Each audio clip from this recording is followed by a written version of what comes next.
SIR में हड़बड़ी क्यों? ये भी एक भ्रम फैलाया जाता है। आप लोग मुझे बताएं कि चुनाव से पहले मतदाता सूची शुद्ध करनी चाहिए या चुनाव के बाद? चुनाव से पहले।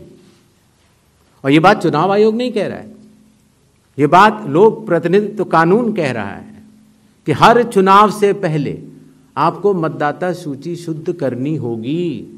ये चुनाव आयोग का कानूनी दायित्व है। फिर ये बात आई कि 7 करोड़ से ज़्यादा बिहार के मतदाताओं तक क्या चुनाव आयोग पहुंच पाएगा? हकीकत आपके सामने है। जब 24 जून से ये कार्रवाई शुरू हुई तो ये पूरी प्रक्रिया लगभग 20 जुलाई तक ही समाप्त हो गई। फिर ये बात आई कि साहब जुलाई में क्यों? उस समय मौसम अच्छा नहीं होता। तो आपकी जानकारी के लिए मैं बताना चाहता हूं कि बिहार में इसके पहले भी 2003 में एसआईआर हुआ था और उसकी तारीख थी 14 जुलाई से 14 अगस्त और तब भी सफलतापूर्वक हुआ था और इस बार भी सफलतापूर्वक सबके एन्यूमरेशन फॉर्म्स वापस आ गए। एक और सवाल पूछा गया कि माननीय सुप्रीम कोर्ट के कहने से हम लोगों ने ये मशीन रीडेबल फॉर्मेट क्यों दिया? माननीय सुप्रीम कोर्ट ने ये स्पष्ट कहा है कि हर जिले की अलग वेबसाइट बनाई जाए और हर जिले की वेबसाइट पर एपिक नंबर से सर्च होने वाली सूची रखी जाए। और आपको ये जानकर हर्ष होगा कि 56 घंटों के अंदर चुनाव आयोग ने उसका अनुपालन किया है और हर जिले की वेबसाइट की सूची आप सबको जो फोल्डर दिया गया है उसमें है, आप भी सर्च कर सकते हैं।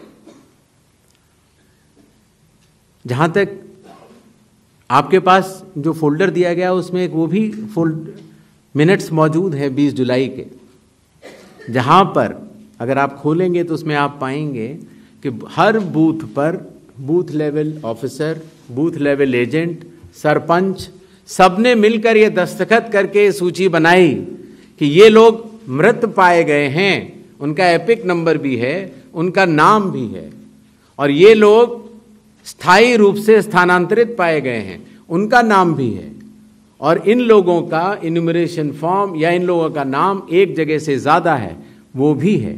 आप उस सूची को देखें। तो ऐसा नहीं है कि चुनाव आयोग ने ये लिस्टें साझा नहीं की थी, लेकिन चूंकि इसका अंतिम निर्णय अभी ईआरओ ने नहीं लिया था, इसीलिए ये सूचियां राजनीतिक दलों को दे दी गई थी।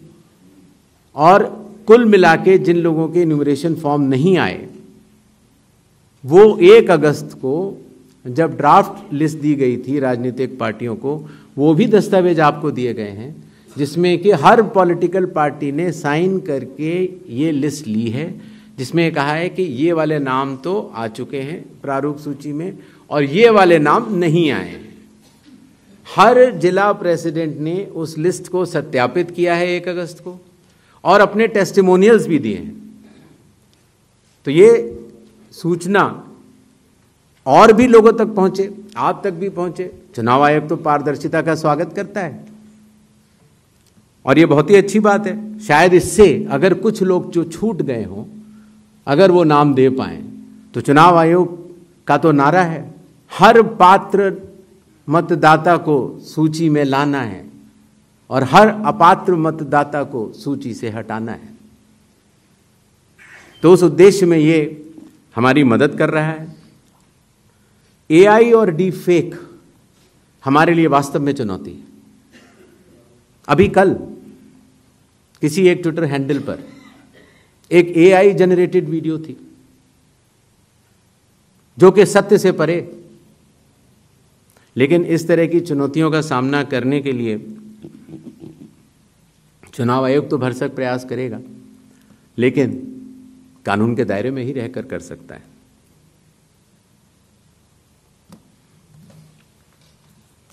एक और सवाल आया था कि आखिर चुनाव आयोग पात्रता की जांच क्यों कर रहा है। संविधान के अनुच्छेद 326 में हर मतदाता की पात्रता स्पष्ट रूप से लिखी गई है और वो पात्रता ये कहती है कि मतदाता सूची में नाम आने के लिए सिर्फ भारत के नागरिक और 18 वर्ष की आयु पूरे कर चुके व्यक्ति ही पात्र हैं। रेजिडेंसी लॉज भी हैं जो कि अलग कानून में बनते हैं, जो कि ऑर्डिनरी रेजिडेंट हैं, या कोई व्यक्ति जो संविधान या किसी कानून के अनुरूप उसको वर्जित किया गया है चुनाव लड़ने के लिए, उनका नाम नहीं आ सकता। तो आर्टिकल 326 जो कि चैप्टर इलेक्शंस के अंदर आता है, जो कि हम यहाँ पर आपके समक्ष बैठे चुनाव आयोग की एक संवैधानिक जिम्मेदारी है, हम उसको निभाने के लिए पात्रता की जांच कर रहे हैं।